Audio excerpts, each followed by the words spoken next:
हर असहमति देशद्रोह नहीं होता है। अक्सर सवाल पूछने वाले भी देश प्रेमी होते हैं और सिर्फ नारे लगाने वाले सत्ता प्रेमी होते हैं। है एवरीवन, राधे राधे।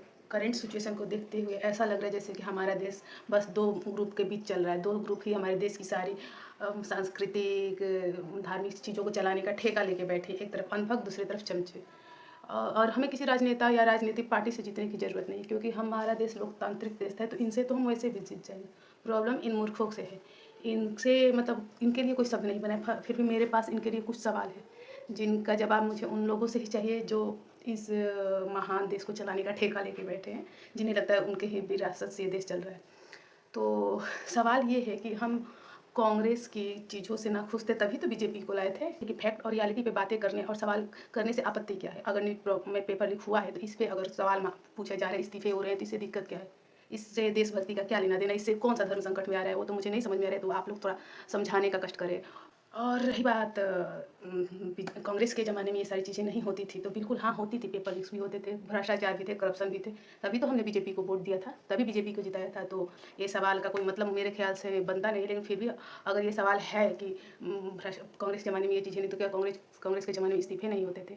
इस्तीफा होते थे तो फिर धर्मेंद्र प्रधान के इस्तीफा से क्या दिक्कत है? धर्मेंद्र प्रधान क्या देश के सबसे बड़े देशभक्त है?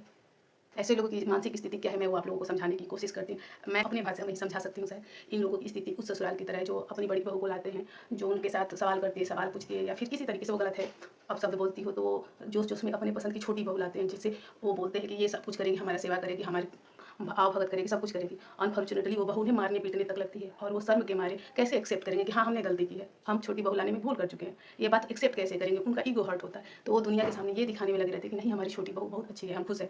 ये उन लोगों की भी स्थिति सेम ही है, वर्तमान स्थिति उन लोगों की सेम। वो कैसे कहेंगे कि हमने सत्ता चुनने में गलती कर दी? सत्ता कोई भी हो, सवाल पूछना हमारा हक है और हम तो पूछेंगे। चलिए, जो बच्चे पीटे उसमें से कोई भी बीजेपी सीजेपी या फिर कांग्रेस का नहीं था, वो स्टूडेंट ही पीटे हैं।